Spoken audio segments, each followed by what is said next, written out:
नमस्कार, आप सुन रहे हैं रेडियो जय घोष और देख रहे हैं हमारा डिजिटल प्लेटफॉर्म जय घोष। और मैं हूं आपका दोस्त राधेश्याम दीक्षित। और होली की आपको बहुत बहुत शुभकामनाएं। और साथ में कार्यक्रम जो है उसमें आज एक खास मेहमान को हमने बुलाया है अपने विमर्श में। वो हैं डॉक्टर अनुपमा श्रीवास्तव जी, जो कि वरिष्ठ प्रोफेसर हैं आप पर्यटन अध्ययन संस्थान लखनऊ विश्वविद्यालय की। तो आपका डॉक्टर साहब बहुत बहुत स्वागत हमारे स्टूडियो में। जय घोष चूँकि संस्कृति और संवाद का एक मंच है, और संस्कृति के साथ में जब हम बात करते हैं तो अपने यहाँ जो पर्यटन का विषय आपका विषय है, तो दोनों बड़े आपस में मिले हुए हैं। तो वास्तव में जो हमारे यहाँ जो पर्यटन है उसमें सांस्कृतिक पर्यटन को आप कैसे देखती हैं?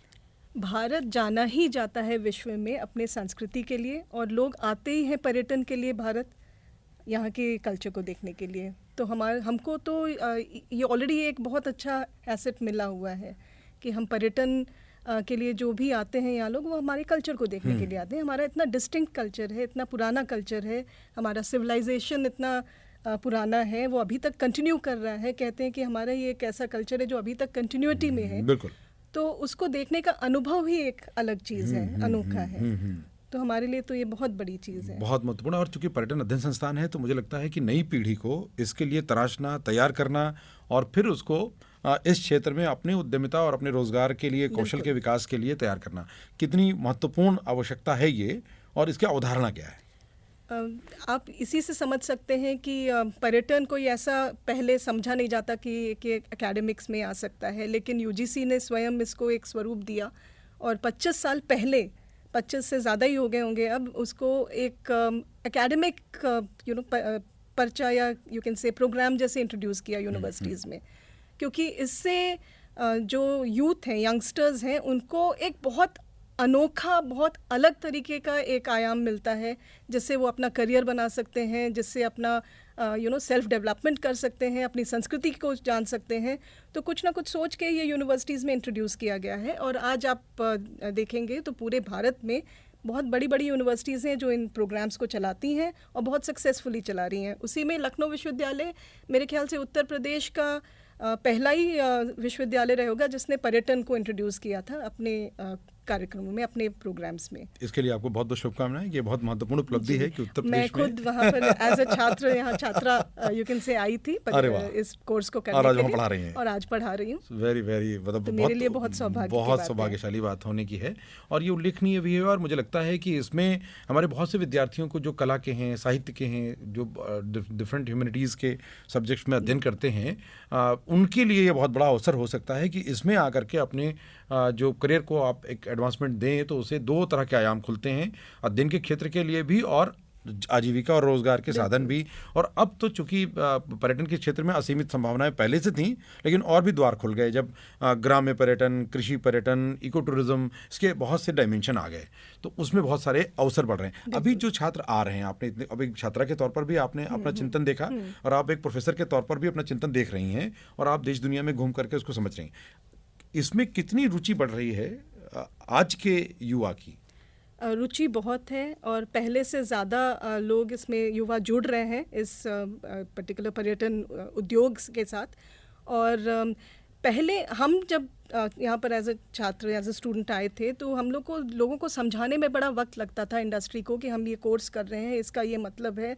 और आज जो है इंडस्ट्री खुद हमारे पास आ रही है कि नहीं, हमें अपने छात्र दीजिए, आप हम अकोमोडेट करिए, हमको स्टूडेंट्स दीजिए, क्योंकि उनको वो भी समझ में आ गया कि प्रोफेशनल अप्रोच जो है अलग होती है, वो अलग होती है। वो यही छात्र ला के दे सकते हैं उनको, क्योंकि इनकी जो पूरी डेवलपमेंट है, जो हम लोग इनको विषय पढ़ाते हैं, वो इसी तरफ इनको अग्रसर करती है।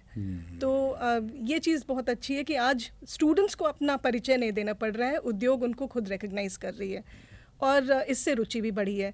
फिर सीबीएसई और एनसीईआरटी जैसे जो बड़े बड़े बोर्ड्स हैं, उन्होंने भी इसको as a academic subject schools में इंट्रोड्यूस किया है, तो उससे भी जानकारी बढ़ी है और रुचि बढ़ी है, और छात्र बहुत बड़े तादाद पे। अब की बार तो हमारे विश्वविद्यालय को NAAC A++ भी मिला है, तो हमारे जो स्पेशली जो अंडर ग्रेजुएट प्रोग्राम्स हैं, उसमें बहुत तादाद में छात्र आए हैं। एक बार फिर आपको बधाई, क्योंकि ये बहुत बड़ी उपलब्धि है लखनऊ विश्वविद्यालय के इतिहास में। अब तक ये पहली बार हुआ है। तो ये उपलब्धि जिन प्रोफेसर्स की वजह से, जिनकी मेहनत से मिली है, वो इतिहास रचने वाला काम है। और निश्चित रूप से इससे उम्मीदें भी बढ़ती हैं और दायित्व भी बढ़ते हैं। और चूंकि हम एकेडमिक बातचीत में, आप एक एकेडमिशियन हैं, तो ये ज़रूर हम चाहेंगे कि इसमें रोज़गार के किस तरह के अवसर हमारे युवा साथियों को, विद्यार्थियों को या इसके कोर्सेज से जुड़ने वालों को मिलते हैं, वो भी बताएं। क्योंकि बहुत से लोग इनके बारे में अवेयर नहीं हैं, जागरूक नहीं होते हैं। कई बार घरों में बात करने के बाद हम ये स्टडी करने जा रहे हैं तो लोगों को लगता है कि शायद होटल में बैरा बनेगा। वो नकारात्मक अवधारणा बहुत है समाज में। तो स्पष्ट तौर पर बताएं कि कितना दुनिया में इसकी डिमांड कितनी ज़्यादा है और कितनी तरह से इंडस्ट्रीज़ में अपॉर्चुनिटीज़ भरी पड़ी हैं। एक तो पर्यटन एक ऐसा उद्योग है जिसमें कोई एक सिंगल उद्योग नहीं है। तो इसमें आप हॉस्पिटैलिटी को भी जोड़ सकते हैं, इसमें आप एयरलाइंस को भी जोड़ते हैं, ट्रांसपोर्ट, रेलवेज, कार रेंटल्स, मतलब आप सोचिए और वो चीज़ इससे जुड़ी है। इवेंट्स है, बिजनेस टूरिज्म है, रिलीजियस टूरिज्म है, तो इसका कोई लिमिट ही नहीं है। हेल्थ भी है, सब कुछ है, हर चीज़ है। और इसीलिए जो अपॉर्चुनिटीज़ हैं स्टूडेंट्स के लिए वो बहुत बड़ा है। तो भारत में भी अब आप देख रहे हैं कि टूर ऑपरेटर्स बहुत ज़ोर शोर से काम कर रहे हैं, बहुत पर्यटक आ रहे हैं। तो इससे भी स्टूडेंट्स को ये समझ के, ये डर के नहीं रहना चाहिए, इस उद्योग में ज्वाइन करना चाहिए कि इसकी जो आगे जो इनका करियर ग्रोथ है वो बहुत बड़ा है। और आने वाली सदी जो है, भारत में इसमें असीमित संभावना है। बिल्कुल, ग्रोथ पैटर्न बहुत फास्ट है। हमारी गवर्नमेंट भी जो इस वक्त है, समय है, वो पर्यटन को एज एन इकोनॉमिक सेक्टर उसको रिकग्नाइज कर रही है। और आपने G20 के आने से आपने देखा ही है, वो पर्यटन से ही शुरू हुआ। मतलब अंडमान निकोबार में G20 का प्रोग्राम लॉन्च करना का मतलब ये था कि हम अपनी संस्कृति पर्यटन के थ्रू हम G20 कंट्रीज़ में पहुंचा रहे हैं। तो ये भी छात्रों को समझना चाहिए कि G20 की अध्यक्षता जो भारत को मिली है, उससे जो बढ़ने वाला है अपॉर्चुनिटी, वो तो मैनी फोल्ड्स है।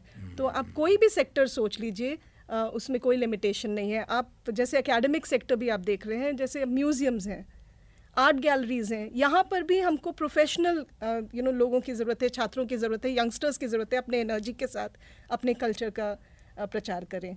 तो वी नीड द स्टूडेंट्स। बिल्कुल, आपकी बात को मैं आगे बढ़ाना चाहूँगा। हमारे तमाम जो श्रोता हैं उनको ये ज़रूर बताना चाहता हूँ कि ये जो संस्कृति का संवर्धन और उसका पूरी दुनिया को प्रदर्शन, ये बहुत बड़ा हिस्सा है पर्यटन अध्ययन का। और ये अध्ययन इसलिए ज़रूरी है क्योंकि भारत का इतिहास बहुत पुराना है। अध्ययन ये बताता है कि मात्र 5,000 साल नहीं, बल्कि 50 से 55,000 सालों का डॉक्यूमेंटेड इतिहास मिल चुका है। और DNA की टेस्टिंग से भी पता चला है कि भारत की जो वंशावली है, उसने पूरी दुनिया में, यूरोप और एशिया में भी यहाँ से माइग्रेट किया।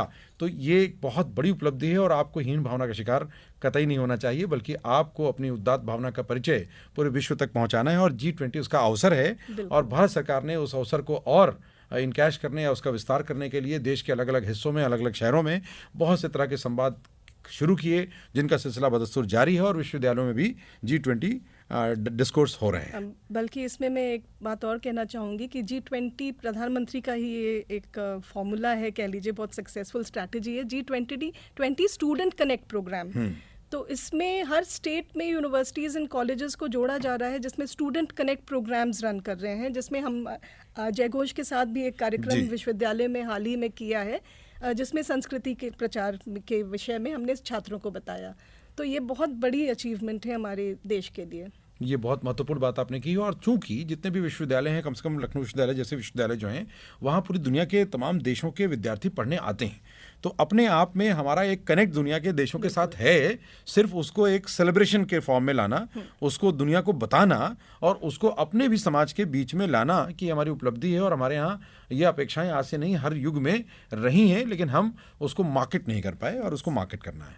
तो जब मार्केटिंग की बात करते हैं तो उत्तर प्रदेश की मार्केटिंग बनती है, क्योंकि विश्वविद्यालय उत्तर प्रदेश में और जयघोष उत्तर प्रदेश के संस्कृति विभाग का एक इनिशिएटिव है। तो उत्तर प्रदेश की बात नहीं होगी तो बात अधूरी रहेगी। उत्तर प्रदेश में पर्यटन की संभावनाएं कितनी हैं? हालांकि उत्तर प्रदेश में तो देवताओं नहीं, भगवानों का जन्म स्थान है, एक नहीं, सारे वास है, सारे धर्म में, सारे मजहबों में, सबके लिए केंद्र आधार स्तंभ है। बुद्धिज्म ले लीजिए तो यहाँ जैनिज्म है, सूफिज्म यहाँ पर इतना बड़ा, मतलब हिंदुइज्म तो है ही है, इस्लाम है ही है। तो यहाँ पर तो सारे ही सबका समागम है उत्तर प्रदेश, कुंभ है उत्तर प्रदेश। तो उत्तर प्रदेश डेफिनेटली जब उत्तराखंड अलग हुआ था तो हम लोग एक तरीके से सोच रहे थे कि यहाँ पर तो अब पर्यटन उद्योग लगभग ना के बराबर चला गया है। लेकिन अभी जो रीसेंट इनिशिएटिव्स लिए जा रहे हैं, सर्किट्स डेवलप किए जा रहे हैं, जिसमें ब्रज सर्किट, अवधि सर्किट, इन सब चीज़ों को डेवलप किया जा रहा है, ये बहुत बड़ी चीज़ है। एंड इससे खुल के आया है कि हमारे पास इतना खजाना है पर्यटकों के लिए कि सिर्फ हम ताज या सिर्फ हम बनारस को लेके चलें, वही अपने आप में बहुत बड़ा है। वो तो इंटरनेशनल ऑलरेडी हमारे पास डेस्टिनेशंस हैं, लेकिन जब हम ये रामायण सर्किट्स को जोड़ रहे हैं, ब्रज सर्किट को जोड़ रहे हैं, तो इससे ना केवल घरेलू पर्यटन यानी डोमेस्टिक टूरिज्म में बढ़ावा आया है, लेकिन इंटरनेशनल रिकग्निशन भी मिल रहा है। Guinness book of world record में जैसे हमारा दीपावली के टाइम में फेस्टिवल्स हो रहे हैं, वो वहाँ पर रजिस्टर हो रहे हैं। तो डेफिनेटली उत्तर प्रदेश के लिए ये एकदम सही वातावरण है इसमें पर्यटन को बढ़ावा देने के लिए।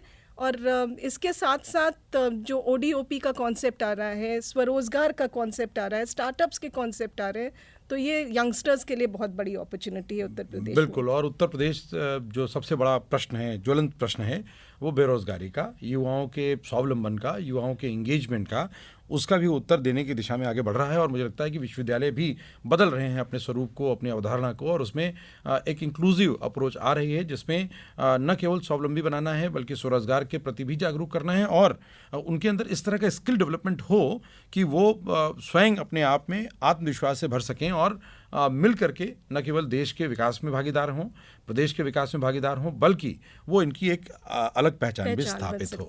तो ये जो कोर्सेज हैं कितनी बड़ी वैल्यू क्रिएट करते हैं स्किल डेवलपमेंट की दिशा में। स्किल डेवलपमेंट का ही एक ये कह लीजिए अंग है, क्योंकि बिना स्किल के टूरिज्म में कोई डेवलपमेंट नहीं हो सकता। तो उद्योग भी चाहती है कि हमें स्किल्ड स्टूडेंट्स मिलें, जो बच्चे इस पर्टिकुलर इंडस्ट्री को जानते हैं, उसके कार्यों को जानते हैं, वैसे स्टूडेंट्स मिलें।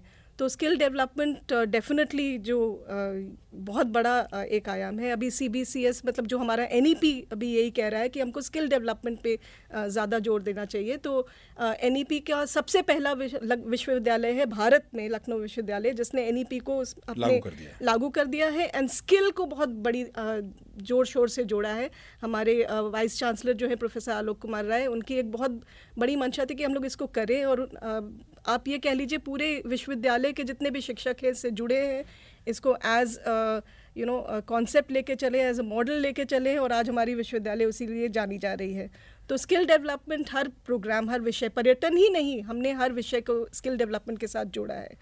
तो और इसके लिए हम उद्योग का भी बहुत ज़्यादा हार्दिक स्वागत करते हैं कि वो हमारे स्किल्ड बच्चों को अपने पास लें, और वो अपॉर्चुनिटीज़ दे भी रहे हैं। गवर्नमेंट सेक्टर ने भी आगे बढ़ के इंटर्नशिप प्रोग्राम्स शुरू किए हैं। जैसे उत्तर प्रदेश पर्यटन ने, UP टूरिज्म ने अभी अपने डिस्ट्रिक्ट्स में स्टूडेंट्स को इंटर्नशिप अपॉर्चुनिटीज़ दी है, जिसमें पहली बार 32 स्टूडेंट्स जुड़े हैं। वो अलग अलग डिस्ट्रिक्ट्स में जा रहे हैं और वहाँ जाके वो जो वहाँ फंक्शनैलिटी है उसके साथ वो मिलके काम कर रहे हैं। तो ये भी एक बहुत बड़ी चीज़ है, और ये स्किल डेवलपमेंट को डेफिनेटली बढ़ावा देगी और बच्चों में भी एक नया जोश लाएगी कि गवर्नमेंट हमारा साथ है। बिल्कुल। और इस जोश के साथ हम ये भी जोड़ना चाहेंगे कि अभी हमारे बहुत से मित्र जो कनाडा, ऑस्ट्रेलिया, अमेरिका, इन देशों से जो कुछ 5 साल 10 साल काम किया, तो उनकी एक शिकायत रहती है कि जब वहाँ डिस्कशन होते हैं और उसमें वो कल्चरल आइडेंटिटी पे बात होती है तो हम कमज़ोर महसूस करते हैं अपने आप को, कि हमारे पास अवेयरनेस नहीं है। हमारी तो कल्चर बहुत रिच है लेकिन उसकी अवेयरनेस हमारे पास नहीं है, तो हम उसे रिप्रेजेंट नहीं कर पाते। तो इससे लिए उनको बड़ा मतलब फील हुआ, और उसमें से जो लोग लौट कर आए हैं अब उन डायमेंशंस में काम कर रहे हैं जिसमें कल्पना नहीं की जा सकती। कोई गौ सेवा कर रहा है, कोई एग्रीकल्चर के सेक्टर में गया है, कोई रूरल अपलिफ्टमेंट पे काम कर रहा है, कोई जो ऐसे एंटरप्रेन्योरशिप इनिशिएटिव्स हैं फॉर ऑल, उस पर काम कर रहे हैं, और वो बड़े सेटिस्फाइड महसूस करते हैं अपने आप को, और वो कहते हैं कि अब हम वास्तव में अपनी रूट से वापस जुड़ने आए हैं जिससे हम कट कर चले गए थे। लेकिन साथ में ये सवाल आता है कि बहुत से यूथ इस ड्रीम को देख रहे हैं कि हम इससे बिना लैस हुए हम दुनिया के देशों में जाकर अपने आप को और ज़्यादा मजबूत कर पाएंगे। ये बड़ा सवाल है, इसका जवाब लेंगे लेकिन एक छोटे से अंतराल के बाद। आप सुनते रहिए रेडियो जय घोष, कार्यक्रम है विमर्श। हमारे साथ विशेषज्ञ हैं डॉक्टर अनुपमा श्रीवास्तव, जो कि लखनऊ विश्वविद्यालय के पर्यटन अध्ययन संस्थान की वरिष्ठ आप प्रोफेसर हैं, और आप हमको सुन रहे हैं। तो लौटते हैं छोटे अंतराल के बाद और इस प्रश्न का जवाब लेते हैं।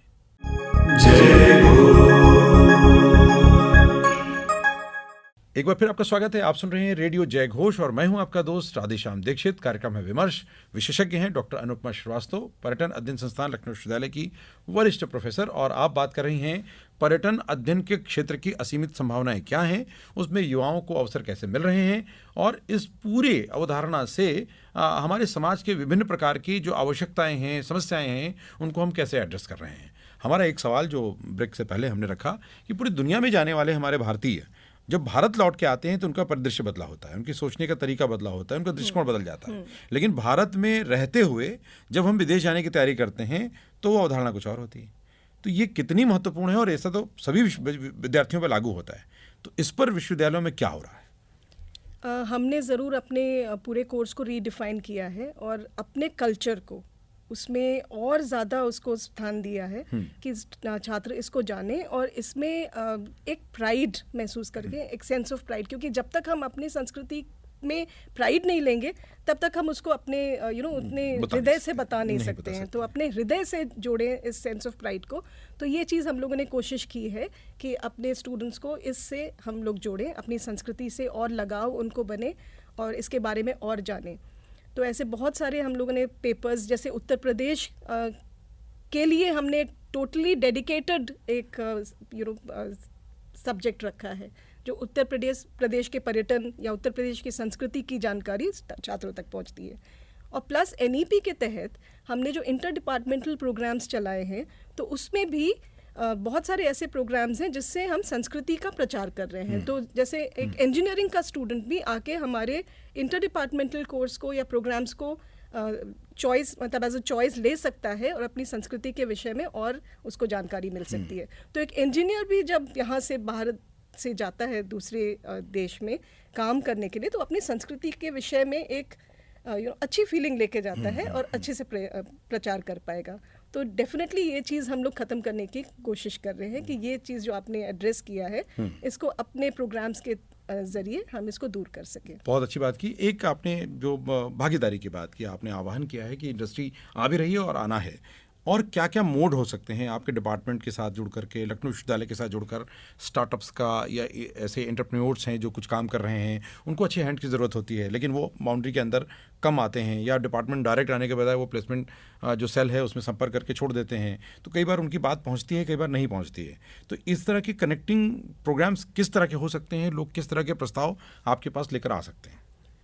MOUs सबसे बड़ा ज़रिया है इसको आगे बढ़ाने के लिए। इसके लिए पर्यटन अध्ययन संस्थान ने 2020 में MOU साइन किया था Indian association of tour operators के साथ। तो आयाटो एक ऐसा मतलब एक संगठन है जिसमें पूरे भारत के बड़े बड़े टूर ऑपरेटर्स उसके मेंबर्स हैं। तो इस MOU के तहत हमने इंटर्नशिप प्रोग्राम्स, OJT प्रोग्राम्स और बहुत सारे student exchange programs, training programs launch करने की सोची थी। तो एक तो ये पहलू हो सकता है कि हम इस तरीके के संस्थानों से जुड़ें। फिर दूसरा ये हो सकता है कि जैसे हमारे छात्र, ज्योग्राफिक लिमिटेशन होती है तो हमारे छात्र लखनऊ तक सीमित हैं अभी अपने पढ़ाई के दौरान। तो अब ये इंडस्ट्री हमसे OJTs के तहत छात्रों को ले सकती है। एक बहुत बड़ी इकोनॉमिक ड्राइवर होता है जिसे कहते हैं इंड्यूस्ड इकोनॉमी। तो पर्यटन एक ऐसा उद्योग है जिससे इंड्यूस्ड इकोनॉमी को बहुत बढ़ावा मिलता है। यानी कि जैसे इवेंट हो रहा है, जैसे हमारे विंटर्स में बहुत बड़े बड़े प्रोग्राम्स होते हैं तो उसमें रिक्वायरमेंट होती है और हमारे बहुत सारे छात्र इन रिक्वायरमेंट्स को पूरी कर रहे हैं। जैसे हाल ही में जो हमारे यहाँ आयाटो का बहुत बड़ा मीट हुआ था उत्तर प्रदेश में, लगभग मेरे ख्याल से 26 साल बाद आयाटो लखनऊ आई और यूपी आई।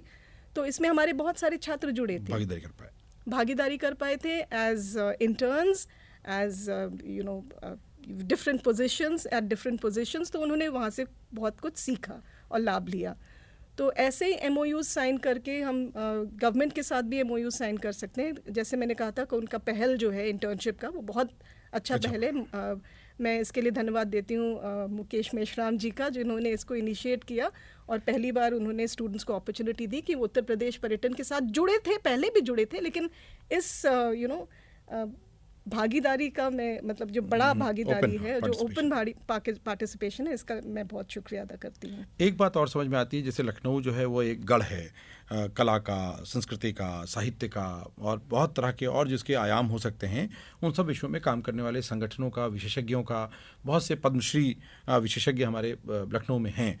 ऐसे तमाम लोग या उत्तर प्रदेश के जो वो कैसे संस्थाएं आपके स्टूडेंट्स को पार्टिसिपेट कर सकते हैं सो दैट कि उनको भी लर्निंग सब मिले, और क्या क्या कोलैबोरेशन और उनके साथ हो सकते हैं उनके विशेष करके? तो कोलैबोरेशंस तो हम लोग बहुत सारे कर सकते हैं, वर्कशॉप्स कर सकते हैं, ट्रेनिंग प्रोग्राम्स कर सकते हैं, छोटे सेमिनार्स कर सकते हैं, जिसमें हम लोग इन जो अनुभवी एक्सपीरियंस्ड लोग हैं, जिन्होंने अपने आप में एक मुकाम है, एक अपने आप में एक बहुत बड़ा नाम है, उनको वो बड़े मज़े से आते भी हैं स्टूडेंट से इंटरेक्ट करने के लिए।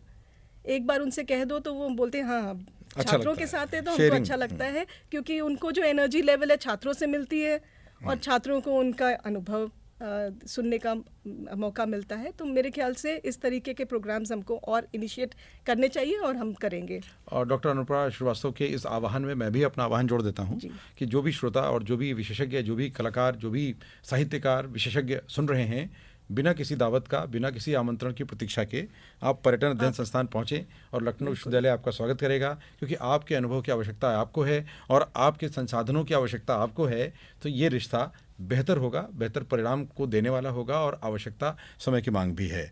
तो बहुत अच्छी बात है। विद्यार्थियों के लिए एक बड़ा प्रश्न आता है कि विद्यार्थी कई बार असमंजस में रहते हैं कि मतलब हम भी विद्यार्थी थे तो पढ़ाई के दौरान हम बड़े असमंजस में होते हैं, बहुत सी अपॉर्चुनिटी दिखती हैं, ये भी कर लें, ये भी कर लें, सब कर नहीं पाते और बाद में बड़ा एक ग्रीवांस रह जाता है कि काश ऐसा कर लिया होता।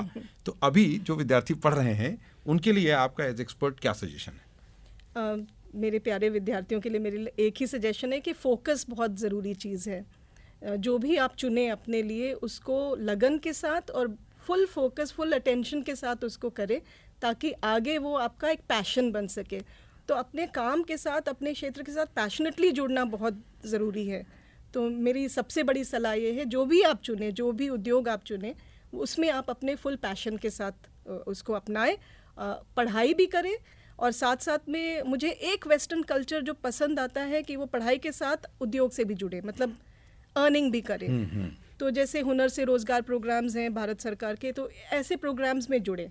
तो पढ़ाई तो कर रहे हैं पूरे ध्यान से, क्योंकि उससे उनको नॉलेज बेस मिलता है, एक सिस्टम मिलता है। उसको ये ना समझें कि पढ़ाई कैपेसिटी बिल्डिंग भी होती है, कैपेसिटी बिल्डिंग होती है और जो इंटरव्यू फेस करने का वक्त आता है तो यही आपके काम आता है। बिल्कुल। तो पढ़ाई के साथ साथ अपना पैशन और इंटर्नशिप प्रोग्राम्स, ओजेटी प्रोग्राम्स और अपना योगदान जो है सोसाइटी के लिए भी आप दे सकते हैं। तो इससे डेफिनेटली आप आगे बढ़ेंगे। और कला संस्कृति में ज़्यादा रुचि है तो लखनऊ विश्वविद्यालय में एक सांस्कृतिकी एक इकाई है जिसमें आप उसके प्रदर्शन भी कर सकते हैं और आपका प्रोत्साहन भी मिलेगा। हमें भी मिला था, आप लोगों को भी मिला होगा। तो निश्चित रूप से ये बहुत महत्वपूर्ण है। तो जो विद्यार्थी हैं उनके लिए भी, पेरेंट्स खास करके, चलते चलते हम चाहेंगे कि परिजनों के लिए, जो बच्चों के पेरेंट्स हैं, उनके लिए आपके लिए कुछ स्टेटमेंट क्या है, आह्वान भी है क्या कोई? पेरेंट्स के लिए हम यही कहना चाहेंगे कि आपके जो आपके वार्ड्स हैं उनको आप इतना फ्रीडम दीजिए कि वो अपने करियर्स चुन सकें। अब वो दौर नहीं रहा कि हमको सिर्फ एक क्षेत्र में ही अपने स्टूडेंट को, अपने वार्ड को डेवलप करना है।